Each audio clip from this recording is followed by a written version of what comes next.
গোধূলি ছড়ানো আকাশে তাকিয়ে নীলিমার রং ছুঁয়ে তুমি বলেছিলে, ভালোবেসে যদি নীলকণ্ঠের বিষ দাও, আমি পান করব, আমিও হয়ে যাব নীলিমা। শক্ত করে দাঁত খিচিয়ে ওষ্ঠ আঘাত করে শেষবারের মতো বলবো, আমি শুধু তোমাকেই ভালোবাসি।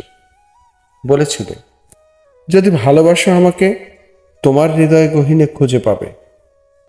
আমি দিয়াশালাইয়ের কাঠি জ্বালিয়ে একের পর এক খুঁজেছি হৃদয়ের প্রতিটি গ্রাম, পাড়া, মহল্লা, নগরবন্দর, আলোকিত শহরে। কিন্তু দিয়াশালাই এর আগুনের স্পর্শে এসে কখন যে পুড়ে হাহাকার হয়েছি নিজ নিজন্তে, বুঝে উঠিনি। কথা রাখতে পারোনি তুমি। আমার বুকে ভালোবাসার জন্ম নিয়েছে ঠিকই, কিন্তু অন্যের হাত ধরে তুমি চলে গেলে, ফিরলে না কোনোদিনও।